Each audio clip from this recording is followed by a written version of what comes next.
शूद्र अछूत नहीं है। ब्राह्मण के घर शूद्र भोजन बनाता था, क्षत्रिय के घर शूद्र भोजन बनाता था। अच्छा, अगर आर्य समाज में कोई लव मैरिज करना चाहे तो उसकी क्या प्रक्रिया होती है? लिव इन की तो बहुत दूर की बात है।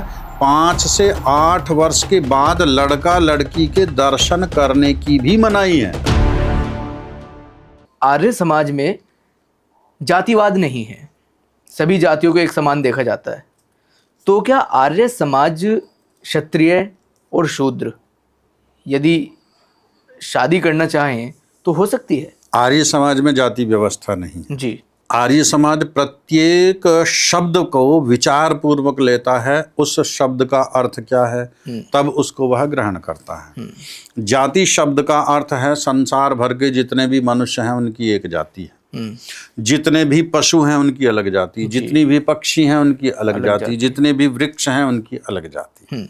तो जाति व्यवस्था तो ये आर्य समाज में नहीं है। आर्य समाज में सृष्टि के प्रारंभ से जो व्यवस्था है उस व्यवस्था को ग्रहण किया जाता है, और वह व्यवस्था है वर्ण व्यवस्था। हाँ, कर्मों के आधार पर। वर्ण का अर्थ है वर्ण करना, ग्रहण करना, चुनना। जी। अब चुनना वो है अपनी योग्यता के अनुसार। हाँ।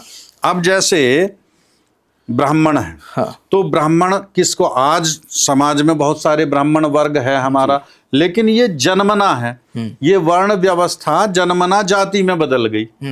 ब्राह्मण का अर्थ है जो वेद का पठन पाठन करता हो, वेद का पढ़ना पढ़ाना करता हो, यज्ञ करना और करवाना सिखाना, दान देना और लेना। ब्राह्मण का कार्य केवल दान लेना ही नहीं है, देना भी है। हाँ। ये कार्य ब्राह्मण के हैं। जी। क्षत्रिय जिसका बाहुबल सशक्त है, जो सबकी रक्षा करता है, वह क्षत्रिय। और वैश्य जो इस समाज राष्ट्र के लिए धन कमाता है, उसका नाम वैश्य। शूद्र जो इन सबके साथ मिलकर इनका सहयोग करता है, उसका नाम शूद्र। शूद्र अछूत नहीं है। ब्राह्मण के घर शूद्र भोजन बनाता था, क्षत्रिय के घर शूद्र भोजन बनाता था, वैश्य के घर शूद्र भोजन बनाता था। ब्राह्मण की विद्या शूद्र के लिए, क्षत्रिय का बल शूद्र के लिए, वैश्य का धन शूद्र के लिए, और ये चारों मिलकर के ही समाज का निर्माण करते थे। आज भी ये चारों वर्ग समाज में हैं।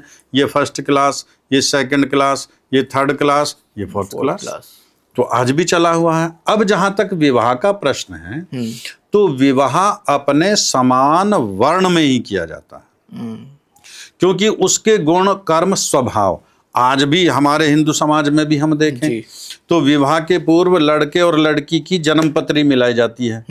किसके पास ले जाते हैं? ब्राह्मण के पास। ब्राह्मण उनके गुण मिलाता है, जबकि इस तथाकथित ब्राह्मण को पता ही नहीं इस लड़के का माता पिता कौन है, इसका जन्म कब हुआ, लड़की का जन्म कब हुआ। ये जन्म पत्री कब मिलाई जाती थी? जब 5 से 8 वर्ष के बीच में बालक गुरुकुल चला गया। लड़कियों के गुरुकुल अलग, लड़कों के गुरुकुल अलग अलग होते थे, और वहां पर उनका बायोडाटा लिखा जाता था, लड़के का अलग, लड़की का अलग। अब जब उनकी विद्या पूरी हो गई, समावर्तन संस्कार आने वाला है, तो एक दूसरे गुरुकुलों में ये पत्रिका भिजवाई जाती थी, और वहां पर आचार्य मिलाते थे। ब्राह्मण का अर्थ विद्वान ही है, वो ठीक है, तो आचार्य और आचार्याएं उन पत्रिकाओं को मिलाती थी, वहां से वो गुण कर्म मिलते थे। किसने कितने वेद पढ़े, कितने दर्शन पढ़े, किसका कैसा स्वभाव है, किसी का उग्र स्वभाव, किसी में धैर्य अधिक, किसी में कम, उसके अनुसार गुण कर्म मिलाए जाते थे।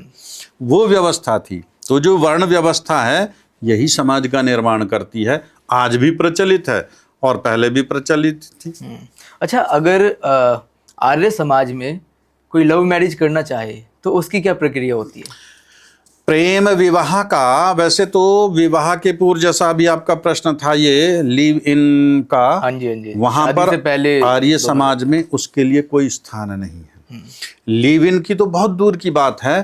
5 से 8 वर्ष के बाद लड़का लड़की के दर्शन करने की भी मनाही है, क्योंकि इससे आकर्षण उत्पन्न होगा और आकर्षण व्यभिचार को जन्म देगा।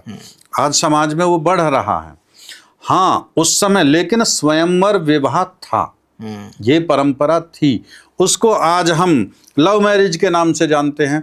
अर्थात विवाह करने का अधिकार लड़के और लड़की को था, वो स्वतंत्र रूप से। मर्यादा पुरुषोत्तम श्री राम का भी उदाहरण हमारे सामने है, योगेश्वर भगवान श्री कृष्ण का भी उदाहरण हमारे सामने है, अर्जुन का भी उदाहरण हमारे सामने है, शिव का भी उदाहरण हमारे सामने है।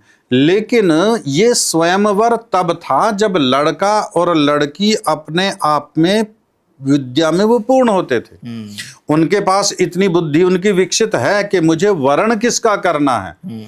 आज हम विपरीत मत पंथ वालों का वर्ण कर लेते हैं और फिर टुकड़ों टुकड़ों में लाश पाई जाती हैं। उसका परिणाम यही है कि वो केवल भावनाओं में बह करके वो प्रेम विवाह करते हैं, सिद्धांत या विद्या से कोई लेना देना नहीं है। इसका दुष्परिणाम। इसी तरह की और शॉर्ट क्लिप देखने के लिए चैनल अभी सब्सक्राइब करें।